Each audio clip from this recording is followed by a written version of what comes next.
The late Keith Green gave a great analogy comparing heaven to hell. He said in hell, he pictured like this huge table full of the best food, desserts, everything that you would love to eat if you were hungry. But the people in hell couldn't bend their elbows. Their elbows didn't bend. There was no joint there. So when they tried to feed themselves, they couldn't. They were like this. They couldn't get their hand to their mouth.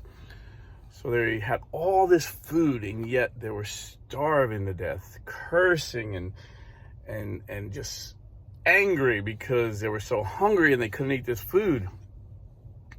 And he said the kingdom of heaven, it was the same thing. They had this big buffet with all the best food and desserts you can imagine. And their elbows couldn't bend either. But they were feasting and laughing and full of joy because they were feeding one another. Isn't that beautiful? Jesus said to his disciples, "They will know you are my disciples by your love for one another." As Christians, and especially as Catholic Christians, we need to love one another. And, sometimes love, we have to correct each other. Proverbs says a kiss from a friend is sweeter than a rebuke from a friend is sweeter than a kiss from an enemy. And men sharpen men like iron sharpens iron. So sometimes you'll hear Christians disagreeing with one another. And it should come from a place of concern. And a lot of times, like I'll say something, like I made a video where I disagreed with Taylor Marshall. And, I gave credit where credit was due and, spoke highly of his academics and a lot of the stuff I learned from him in his St. Thomas Institute videos. But I disagreed with, calling Pope Francis a heretic. And two things, I didn't do it. Number one, to change his mind, because if you wanted to bet, I'd bet you $1,000 he has no idea who Blue Collar Catholic is. And but I did it because I know a lot of people that watch me watch him, and they come away, they tell me this, they come away feeling negative and like he just sucks their joy, he steals their joy, and they just they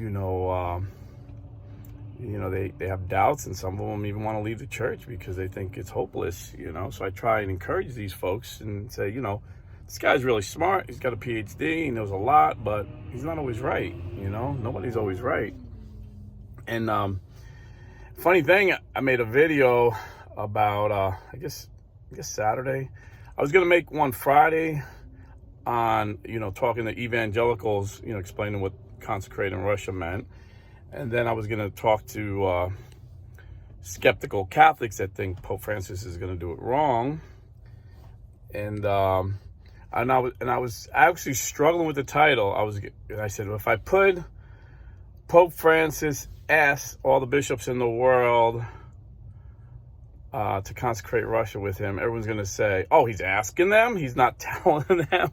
So I was going to put call, and I said, I know these guys that don't give Pope Francis any credit are going to find this a problem because he didn't command them and demand them to do this. He asked them.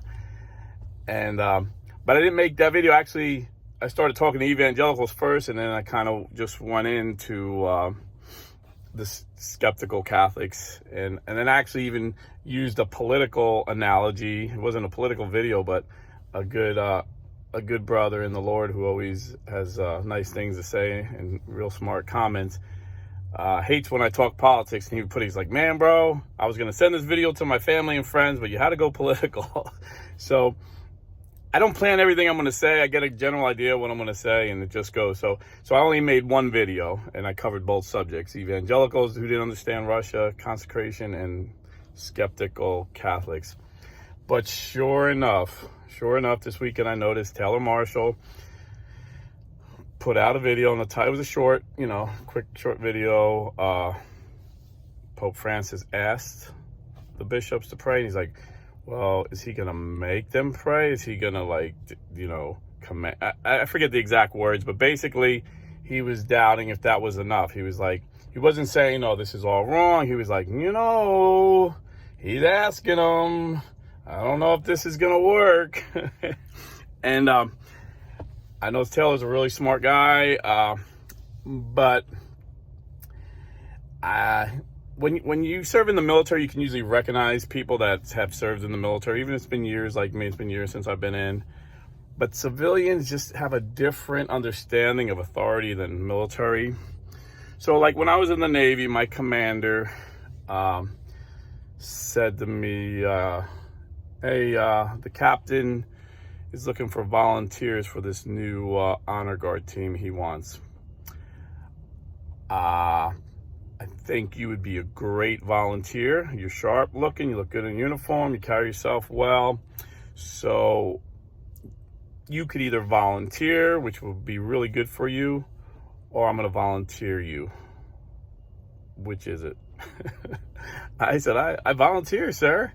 And he said, good, I knew you would. And he took care of me. He gave me what they call 72-hour passes, 96-hour passes whenever I did a parade or a funeral or, anything related to the job. And he was very cool.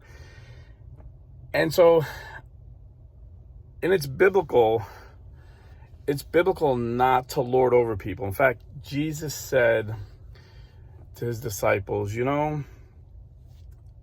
the Gentiles lord over and rule their people, but that's not what I want you guys to do. I want you to be servants. And you've seen Jesus was a servant. You see when Jesus washed the disciples' feet, nobody could get it, No, just like now when Pope Francis washes people's feet, it like just rubs people the wrong way because they don't understand godly authority. And even St. Peter was like, no, Lord, I'll wash your feet. You're not going to wash my feet. And Jesus said, if you don't let me wash your feet, I can have no part of you. You can have no part of me. And Jesus like, oh, wash my whole body, Lord. Because then he got it, None of us always get it at first, but when we get it, we get it. I'm like Peter. Sometimes it takes me a while to get things, but when I get it, I get it. So I don't think you have to worry. If the Pope asks his bishops to do this, I'm sure the bishops will do this, And speaking of that commander, he was a loved commander. We all loved Commander Stephan, and he was good. He had a chest full of medals. He was an E1 to E7 during the Vietnam War. He was an enlisted man, and he was a Brown Water Navy combat veteran. He had a Purple Heart. He had several high medals. He was in the battle. The Brown Water guys, they were in the jungle on the boats. They weren't out on the ocean on the ship. And then he got his degree and became an officer. And about a year before I got out, he was promoted to captain, which is like equal to colonel in the Army. And he was going to take command of a ship, and he was really excited. And the guy that replaced him, came, through Annapolis, and he would lord over people. Nobody liked him. Where Commander Stephan would play softball with us, and we could treat him like one of the guys on the softball team while we were hanging out with him. This guy kept his distance and kind of lorded over us. And that guy never made captain, never got his own ship. I wouldn't be surprised if Commander Stephan one day made admiral. So what I'm getting at is, it may look like weakness to some people who don't understand authority, that you got to be struck, you got to command people, this is how you're going to do it, I'm your boss. But in reality, the strong leaders, the great leaders, understand the biblical principle of not lording over your men, but being a servant like Jesus was. Jesus, the greatest leader of all time, became a servant. So, again, I love Taylor. He's my brother.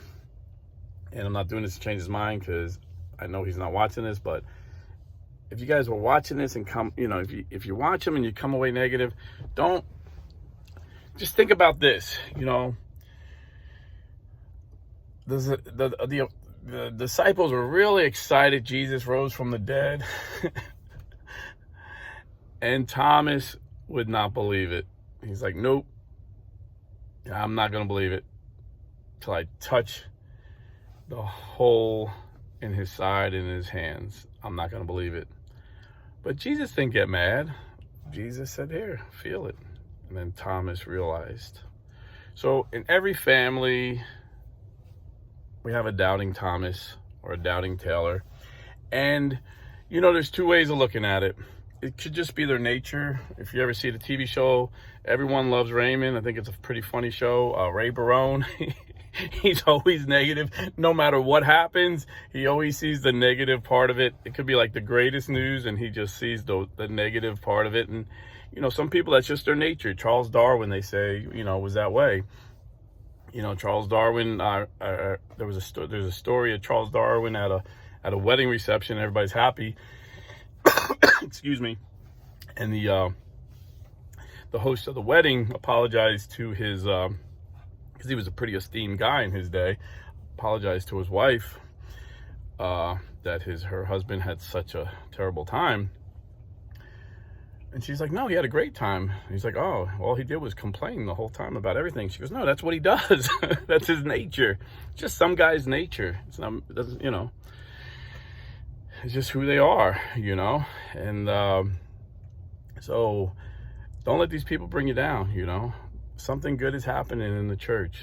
The Pope is consecrating Russia to the Immaculate Heart of Mary, something the church has been praying for a long time. This is good, you know. So that's how I look at it. Some people look at it more nefarious. So, like, you know, some people they're attracted to conspiracy theories. So you could say, and I'm not saying this, I'm just showing you how conspiracy theories could start and how you could feed it if you're really into conspiracy theories. So this man was a priest. Taylor Marshall was a Episcopalian priest. So this man was a priest in an apostate church that broke away from the Catholic Church. And he leaves that church and becomes Catholic, but he doesn't become a Catholic priest. Instead, he gets a YouTube channel and criticizes everything about the Catholic Church, leads Catholics astray.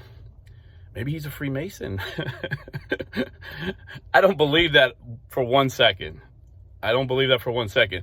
But you see how people could twist things, and well-meaning people could do it, thinking, you know, their minds just go to conspiracy theories. But if we take people at their word, you know, just like I always say, take Pope Francis at his word. We may not always agree what he does. Just like when I was in the Navy, I didn't always agree what my admiral did, but he was my admiral, you know. And I would assume and give him the benefit of the doubt that he was privy to information that I will never know. I would never know. And we just have to give Pope Francis the benefit of the doubt that he's privy to information that we'll never know. Just like Pope Pius XII during World War II, a lot of Catholics were really upset and dismayed that he wasn't condemning Hitler. And then we found out that he hid and saved over 800,000 Jews, and the state of Israel praised him and honored him because he saved the Jews. But if he would have been out doing what every Catholic, like normal Catholic, wanted him to do, Hitler would have been furious and would have raided the churches and would have found all these Jews. So sometimes leaders in authority have to do things that we don't understand. So we have to give them the benefit of the doubt. And the same way with Taylor Marshall, I give him the benefit of the doubt that he truly loves the church and he truly loves Jesus. But he's got that Ray Barone personality that's always seeing the negative. So he's always going to point it out. So try not to be a doubting Thomas or a doubting Taylor, and you'll find much more joy in life. Don't let the devil steal your joy. God bless and stay Catholic.